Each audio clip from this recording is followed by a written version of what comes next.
All right, everyone, welcome back into another fantasy golf video. Going to be touching on my favorite outright bets here for the American Express. But really, guys, this is just going to be my favorite bets. Whether you bet them to outright bet, top 5, top 3, top 10, make cut, top 20, that's really going to be up to you guys. I'll show you guys all the betting options for my favorite plays for this week. And so for me, the first player that I think I want to go out of my way to outright bet is going to be JT Poston. Pulling up his 9-5 player profile right now, we can see he has had pretty much tremendous course history. One missed cut at this tournament, but also had a top 10 finish at this event in the previous year. We look at his past few starts, guys.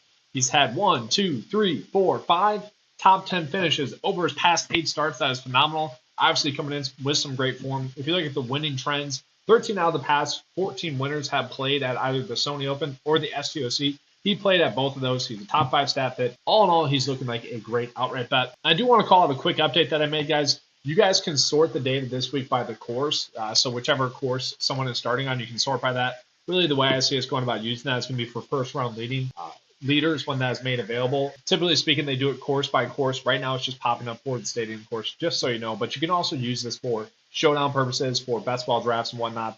It's just a way to go about doing it. But let's go and take a peek at JT Poston and seeing which bets we are getting for him that we like. And so the nice thing about this tool is that you can see the best odds that we're getting for someone for whichever bet you would like. Most of the time, these are unique sports books that typically aren't available for that many people, which is kind of unfortunate. But looking at it, guys, the top 10, you can get them at 3-1 on DraftKings, FanDuel, BetMGM. Those are going to be good bets there. I like those bets. I'm perfectly happy to call those out. Made cut, if you guys want to bet them to make the cut, it's not the best odds, 0.2 to 1. Still, it seems like easy money there.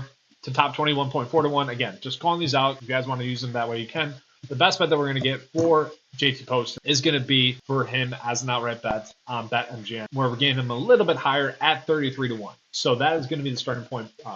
JT Poston as an outright bet at 33 to 1. So again, kind of staying with that theme of chasing some golfers that did play at either the STOC or the Sony Open. Eric Cole fits that mold. Okay, he's played well in the last 2 events. Obviously, he played really well during the fall swing. That has carried over thus far this season. Looking at the data that we have being pulled in from, obviously, this is going to be all from last year, but he's a top 5 specialist. If you guys are wondering what the specialist data means, that is pretty much pulling in all the unique course characteristics like for this week. Easy scoring events. That is one of the data points that's going into that. Top 5 specialist in the field. Top 12 stat fit. He did play at this tournament last year with a 36th place finish, so does have course experience. That always gives him a slight edge over someone that doesn't have course experience. Overall, coming in as the 5th best pick in the 9-5 pile this week, which is a measure of both safety and upside, so I love the fact that he is being considered a great play. Now, I will say I did put a little bit of extra priority into golfers that did play in either the Sony Open or the STOC. The simple fact that he played in both of those is getting him a bump as well. So did just want to call that out. And then again, just getting to Eric Cole for betting purposes, like where should we be looking at him as a bet? Outright wise, 33 to 1 again on BetMGM. That seems to be a little bit easier bets for him right now. We can see about 7 to 1 on William Hill for him to top 5. If you guys want to roll with that, you could. Bet 365 there as well, so not terrible. And then to top 10, you get him about 3.2 to 1 on either DraftKings or FanDuel, so decent odds there as well. He's a good candidate to have a really good week. And then to me, just given the odds that we're getting on the top end golfers, I feel like, yes, these 4 really here are going to be the 4 that we're kind of expecting to win, right? Scotty, Xander, Cantlay, or Sungjae Im. To me, I want to go with the 2 that have the lowest odds because they're basically the exact plays. We look at Sungjae Im, he has tremendous course history, 4 straight top 20 finishes, coming in off of a 5th place finish. He is kind of rocking and rolling lately, so he is someone that I'm definitely happy to end up on outright wise, as I am Xander Schauffele, just because we are gaining him at double digits. He's the 2nd best pick in the 9-5 mile, really coming in, checking all the boxes. Okay, we know he does excel in no-cut events. 3rd place finish at this event last year. Eventually, he's going to get a win at this event. I think that's going to happen this year. So looking at Xander's kind of betting profile that we have for him, 12 to 1, you can get him on DraftKings, so a little bit better odds. The odds that are being pulled into that other sheet are the average odds. So 12 to 1 odds on DraftKings. I like that a lot. I think that's a very big edge that we are getting there.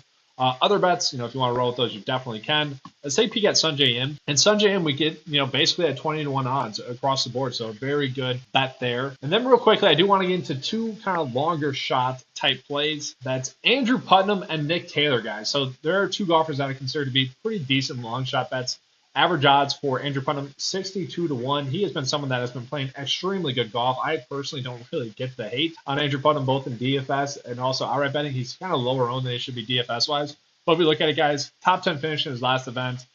Did have a mixed in there, but if you look at it, over his past 6 starts, he's had 3 top 10 finishes. Okay, he is knocking on the door Tack on the fact that he has elite course history here, 4 straight made cuts at this tournament with the top 10, 14th and 21st place finish. Love that there from him. He's coming in as a top 10 pick in the 9-5 model as well. And we're getting him at 62-1 odds. That is tremendous. And so he's another one that when we pull up his betting profile, guys, again, I don't know, telling people to shop around, I don't love, but I kind of get it as well. Like, to me, I think people should stick to one sportsbook, kind of nail that one, and then once they start doing well, to go outward. But if you're only placing outright bets and you do want to shop around, it's kind of a finagle. But dang, to get Andrew Putnam at 75-1 on FanDuel, that is elite. That is a great betting option for you guys. I mean, I'll go down to the chart here. I mean, that stands out like a sore thumb, right? 75-1 there. Just please take advantage of that. It's a good one. You look at average odds that we're getting to him, it's just everything is showing Andrew Putnam to be a good outright bet in comparison to how he's being valued really across the industry. And then the last one is going to be Nick Taylor, which I kind of am going to talk you guys into it, I think. So Nick Taylor, 120-1 on FanDuel. Again, like that is crazy. 125-1 on Bet365. We're getting some very good odds on Nick Taylor.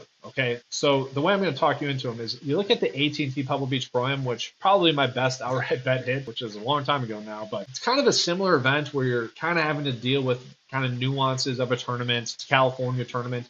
Definitely a different track, don't get me wrong. But he is someone that has been playing better recently, and I just think these are way too good of odds for someone like Nick Taylor, that when I pull him up for his player profile, you guys will see why. So not the best course history. I want to point that out. So missed cuts, 33rd, 47 missed cuts. So not great. This is a tournament in which has 3 courses. Okay, so missing the cut doesn't really matter to me. I would like to see more upside when he has. That is my concern. But he has been scoring much better recently. You look at his last finish, 7th place finish, and he has been having some better upside finishes. Over his past 9 starts, he's had a 19th, 24th, 17th, 21st. Okay, Nick Taylor, 23rd best pick in the 9-5 mile, should not be at 125-1 odds. I hate when people say something like this, like, is he going to win? Tell me that, yes or no. We have seen kind of some random winners thus far this season, and really last season as well. And I think that's just due to the amount of elite players that are playing in each event, with a lot of golfers going to live and what. So he would fit that mold of someone I do think can win, kind of considering the circumstance of his play coming into this event, kind of the event itself. I think he has a good chance to put himself in contention. Again, guys, though, if you guys are hearing this, you're like, I can get behind that. I can bet him to top 20 instead. I get that. 3.6-1 on DraftKings and FanDuel. By all means, take advantage. But that's going to be all for this video. Hopefully, you guys enjoyed it. Let me know in the comment section if you did, because I can give these outright bet videos out to you guys every single week if you guys want that. Be happy to do it. Thanks for watching, everyone. If you want access to the 9-5 golf tools, head on over to 9-5sports.com. Available for $10 a month. Let's have a good site. And as always, let's keep cashing.